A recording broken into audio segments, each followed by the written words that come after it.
Have you ever been in a situation where two people that you know are having a dispute and you love both of them, but one of them is wrong and one of them is right? Like clearly, you know that this one person is the one that has caused all of the problems.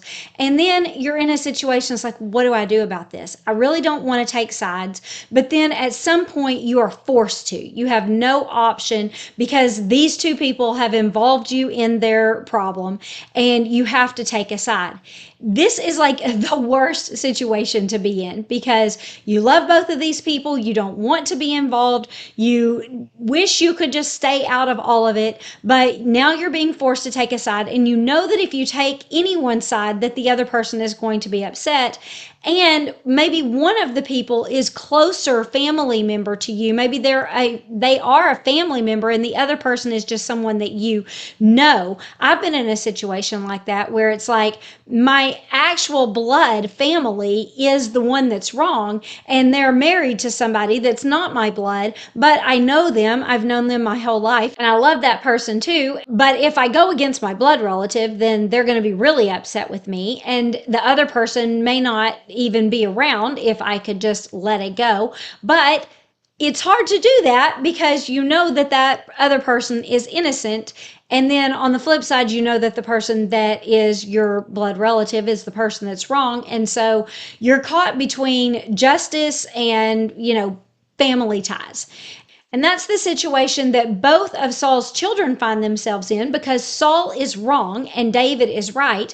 And they both love David. Jonathan is his best friend and Michal is his wife. And so they both love David. They both love their dad. But their dad is, their dad, their blood relative, but he's the one that's wrong. And so they're put in a predicament of do we choose the side of justice or do we choose our dad? And in our lesson today, we're going to find out that they both choose the side of justice, which is what we should choose, but it is difficult. And so we're going to go through this story and then we're going to talk as we go along about how we can find the courage to, stand on the side of justice instead of maybe on the side of our family member. And so in our last lesson, we just did the first 11 verses of chapter 19, and we found out that Saul wanted to kill David, but Jonathan talked him out of it.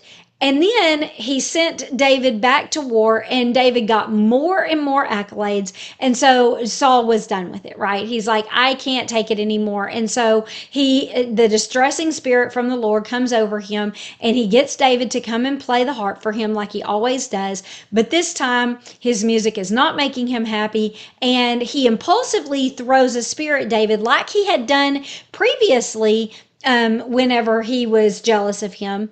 But the last time that he did it in an impulsive rage, he let David go and he never went back after him because he, knew that he shouldn't do it. But this time, he's already premeditated his murder. He's past impulsivity. And so even though this is an impulsive act, he's already premeditated it in his mind. And so now when he does the impulsive thing, he's like, yeah, I'm done. I'm not letting him go this time. And so David runs away and, is free and he gets to his house. But then Saul sends messengers to David's house to kill him. And Michal, his wife, she knows that her dad's serious this time. And so she helps David escape through the window. And then after he escapes, she gets something that apparently resembles a doll, something sort of like a doll.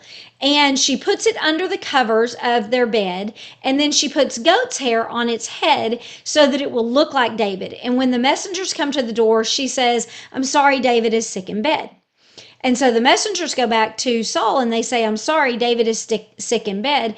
And he says, yeah, I don't care. Bring him to me in the bed if you have to, but I'm killing him. I want him here now.